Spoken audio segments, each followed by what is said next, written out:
What's up guys, welcome back to another video. Hope you're doing well today, and have no fear, you have not been misled or clickbaited by the thumbnail or title. I promise you there is also a nighttime version of this track which we will be playing for the most part.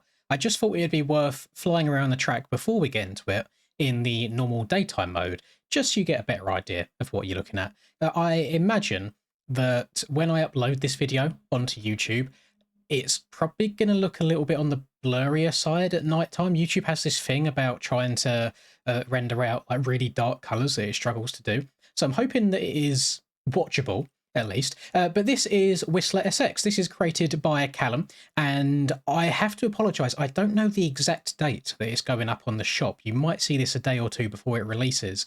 I think there's a lot of tracks coming out at the moment, so there's a bit of a queue for things being uploaded, and I'm going away over Christmas, so I just need to pre-record some stuff and then schedule a whole bunch of videos. But have no fear, it will be out very, very shortly if it's not out yet. So he sent this track to me, and you might have already seen me post about it on Instagram and TikTok, where I've done a quick video or quick lap on it, and it's really, really enjoyable, very flowy. And these little like snow piles that you see into these corners and through the straights, this isn't part of the height map. This is a dual height map, so it doesn't actually affect you, so you can ride through it. So you haven't got to worry about maybe if you come up short on a double, you've not got to try and navigate your way through the snow here. However, you do have to be a little bit careful not to go too close to the edges of the track, because it transfers from a normal soft soil over to a sand traction. So be careful when you're trying to push limits and push the edge around here. It's a fairly straightforward track itself. There's nothing too challenging about it. The only thing that is a little bit on the tricky side is the whoops. They can be a bit difficult. And other than that, it's a nice chilled out Christmas track for you to enjoy. I love the trees that we've got going on. I also like that he's taken his time out to adjust a whole bunch of models to be covered in snow as well, just to really finish off the environment and make it feel like you are actually in a bit of a winter wonderland. So that'll wrap up all the waffling. I'm going to transition over now to the nighttime track, and I hope you enjoy. Now, it's worth me mentioning that by default, when you load the track, it will look like this. I believe Callum is going to be uploading a flashlight reshade option when he uploads the track as well, so pay attention to that in the description of the track when it's uploaded. I just need to find it. So we've got flashlight, select, and there we go. If this is too bright for you, then if you actually click on the flashlight option itself, you can change how bright it is by default. I like mine around 4 or so. It's there, you can see what's ahead of you, and it doesn't make the white parts of the snow so bright that you have to squint your eyes. And this is actually going to be quite a handy preset to have for your reshade, just for any nighttime tracks really. And I'm not sure how we managed to do it back in the day, but I think it was a couple of years back at this point, I played, everybody knows Resolute Kraken's Krakenberg track at this point, the hardest enduro track in all of MX bikes. He done a special one-off event where on the server settings, he put it on hardcore mode, so you haven't got like automatic clutch or anything like that, so you have to worry about your bike stalling, etc. Then he also managed to do something on the track and server version of the track where it was kind of like this reshade without having the reshade, because everything was in darkness. You could only see a couple of feet in front of you, and it made for a really, really fun event all around. And it was a way of experiencing Krakenberg that I've never been able to do again since. I have no idea if that would ever be public at some point, but it was a really, really fun time. So there are ways of going about it, but if you've just got a reshade like this, I suppose it makes life 10 times easier. So thank you, Callum, for going out your way and actually making this for us so we can enjoy the track even more.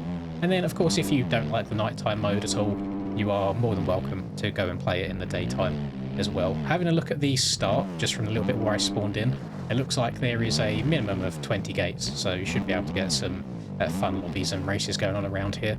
Be interested to see, with the whole MX ranked scene kind of popping off at the moment, it'll be interesting to see what sort of tracks get added to the servers, because they're obviously not scared of putting paid tracks on there at all, which I actually like. It gives a reason for people to carry on downloading paid tracks well after their, I guess, 5 minutes of fame is up, if that makes sense. There's a lot of tracks out there that are incredibly good, like really, really good, that go on the shop, that everyone really enjoys for a couple of days, and then it's almost like the next big thing comes along and it kind of disappears away into obscurity and it never really gets played again.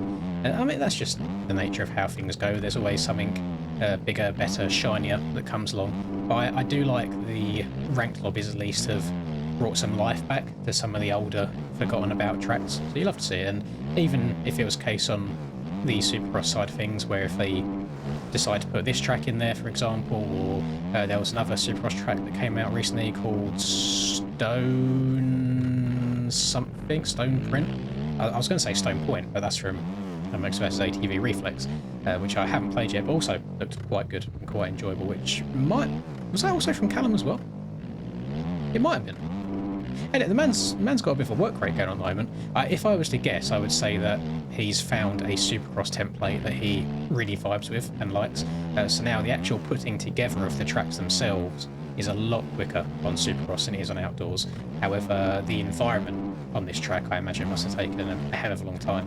And I wouldn't even want to imagine where to begin when it comes to this whole dual height map nonsense.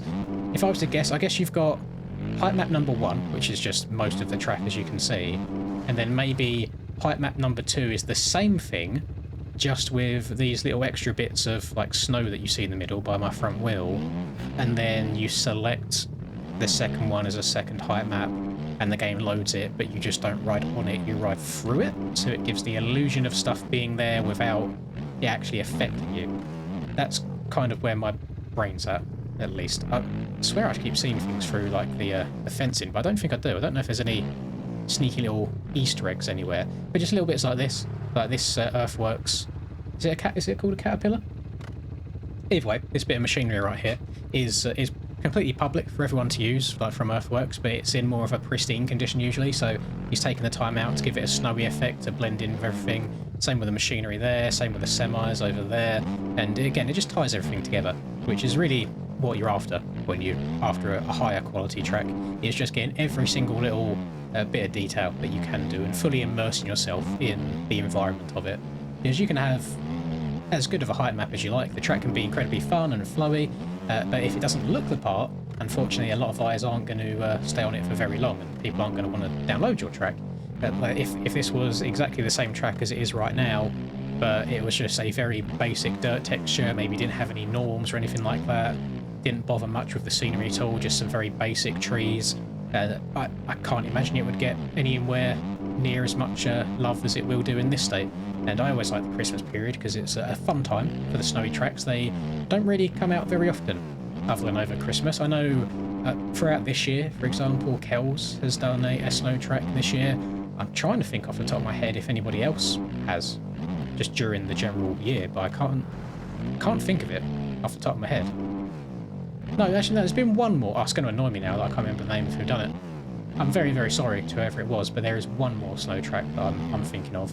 And then also, I don't know if it's been released yet or if it's planning to release in between me recording this video and uploading the video, but Devo Prod Works is working on a massive outdoors snow track for his snowmobile mod, which is very, very cool as well. So big W's all around for the snow enjoyers. And because the posting order of this video is a little bit up in the air at the moment, I guess I'll just kind of say this. So today's Thursday the 19th as I'm recording this of December, so I'm almost a week along from getting the old hairline done, and there's definitely highs and lows of it so far. I guess a funny low is the swelling. Like, my head is very large right now. It's a lot more swollen than I expected it to be. Like, my forehead kind of sticks outwards as well as sideways now, very, very puffy, and the bruising is kind of sinking in now as well, so it's like the whole back of my head and round by the ears is all bruised as well.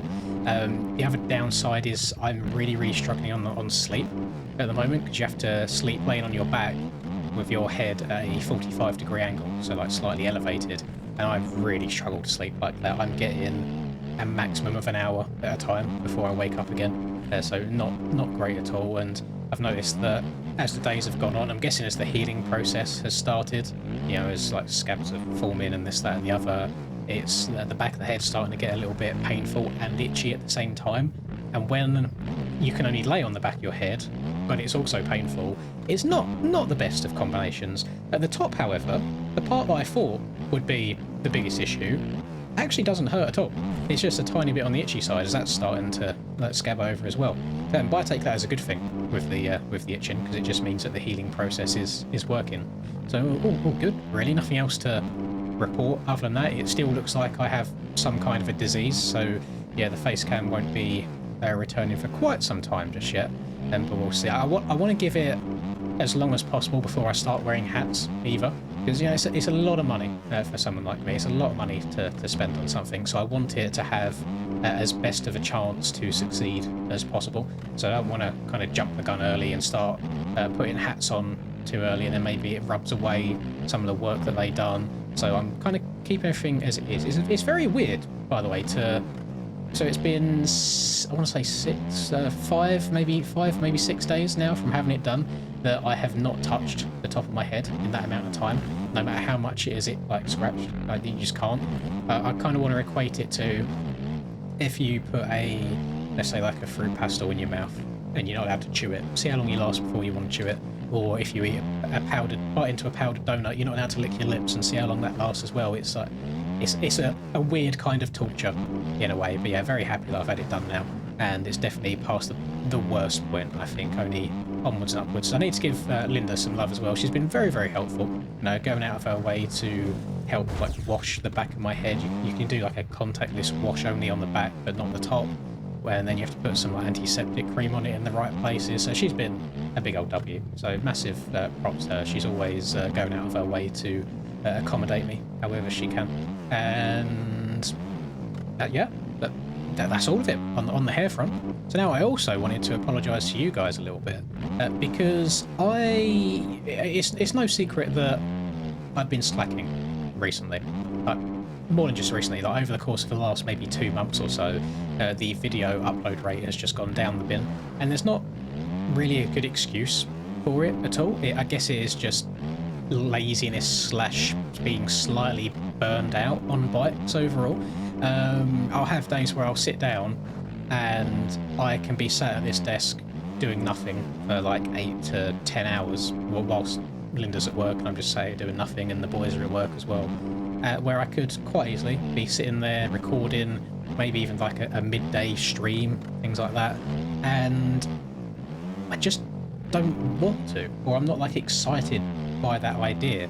So I don't know what it's been, but the day that I'm recording this, I've recorded 3 videos already today, as well as an Instagram / TikTok reel. So don't know, I wouldn't say if I've got the mojo back, but I definitely feel a lot better than I did. Maybe just that little month or 2 of not uploading every single day has done me some good as well. Given me I feel a little bit more refreshed and a bit more excited and raring to go. And obviously we need to ramp things up again a little bit coming into 2025 anyway, ahead of the Supercross.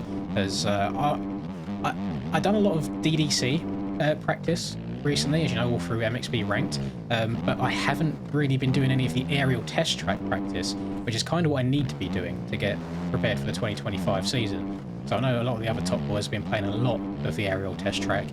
Me, however, I'm like 6 or 7 seconds off of lap times that I need to be on, just because I haven't really touched it since the video that I've done on it. So I'm probably going to do a little bit of that later today, practice it a little bit. I don't know if to do smooth or rutted yet. I don't know what the general consensus is, and there hasn't been proper vote on it just yet, but maybe I'll do a little bit of both, see what's what. That's not the end of the world, just to practice on both just in case. I mean, practice is practice at the end of the day. It's not going to be on the Suzuki, I can tell you that much. I just thought I'd ride the Suzuki on this track because I have a Triumph model swap on my KTM at the moment, so it's kind of like black bike on black track, and I imagine it probably would be quite hard to make everything out, so that's why I've gone for the yellow of the Dookie. But yeah, going to be riding the Triumph model swap on the KTM for the 2025 season, and we'll see how it goes. I think it's going to be the same kind of goals that I go into every year with, which is trying to get top 5s. I think that's probably a good place to set my sights right now, and just play it from there. You know, if I start getting podiums, then that goal will change to get more podiums. If I somehow get a win one round, maybe everybody else gets an atrocious start and I can just survive, then maybe the goal will be a couple more wins after I get one. So fingers crossed and toes crossed as well. I think it'll be a good year. It's going to be one of the most competitive years again This happens every single year, but the game just keeps getting better and better and faster and faster. When I say the game gets better, the game's actually been getting worse somehow. I don't know how. But the people that play the game have been getting better and better, and there's getting more of them. A lot more fast people now than there was 2-3 years ago. But I welcome the challenge, and we'll see how it goes, and hopefully you guys can tag along and see me try and do my best and cheer me on each week. That's always nice to see, people coming back week after week, and hopefully 2025 will be another good year. We got Motocross the game coming out as well, hopefully at some point in 2025, that I'll definitely throw a lot of attention to and try and bring you as many videos on that as I can do. And I mean, leading up to that as well, just any information I have. It seems to be a little bit quiet right now for the last few weeks. Hopefully they'll bring something out, maybe Christmas time or New Year's, we shall see. So all good stuff, positive stuff as well, moved in the right direction. And Callum, thank you very much for blessing me and the community with this track. Something very, very different to usual, and it's nice. I love the uniqueness of it as well. So everybody go and check it out. And again, hope your holidays are going well, and I will catch you in the next video. Peace. Lynn's in the zone, never backing down. Riding MX bikes, he's the talk of the town. 2022 champ with a YouTube crown. His game is tight, no signs of slowing down. Late nights, bright lights, he's chasing that fame in the digital arena. Writing his name, she's a 10 out of 10. Supporting his lane, hairline might receive, but his passion's the same.